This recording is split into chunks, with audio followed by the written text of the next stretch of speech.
In occasione della presentazione del Festival del Mandorlo era presente anche il parlamentare nazionale 5 Stelle in prefettura, l'agrigentino Michele Sodano, un momento anche per sentirlo sulle tante problematiche recenti che sta vivendo il Movimento 5 Stelle, come il rischio della rottura con la Lega per la TAV e la recente perdita di voti nelle elezioni regionali. Nella TAV non è stato scavato neanche un metro, questo è importante ricordarlo. Noi non ne facciamo una questione ideologica, abbiamo scritto nel nostro contratto di governo che avremmo fatto un'analisi dei costi e dei benefici. I costi sono molto superiori ai benefici per un'opera vecchia che la scienza ci dice non essere più utile. Vorremmo mettere quei 20 miliardi nelle infrastrutture siciliane, calabresi, di tutto il sud insomma.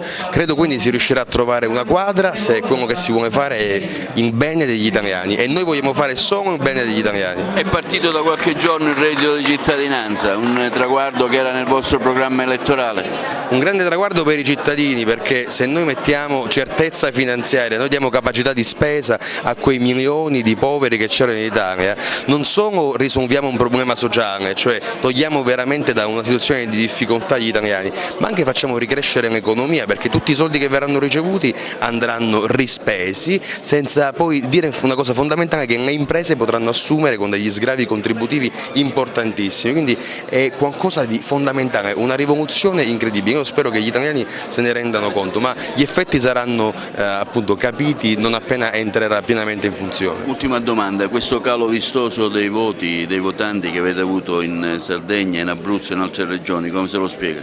Me lo spiego sempre nel solito modo, noi dal punto di vista locale non siamo organizzati come gli altri partiti che si candidano magari con 20-25 liste per vincere, che hanno persone note su un territorio che da sempre fanno politica. Noi siamo la novità, siamo l'innovazione, siamo la gente onesta, siamo i cittadini che sono entrati in politica e ancora tanto dobbiamo fare per comunicare agli altri cittadini di entrare in questa battaglia di civiltà insieme a noi ed essere più forti, ma è semplicemente un motivo per capire cosa migliorare, ma noi ci siamo sempre dalla parte dei cittadini.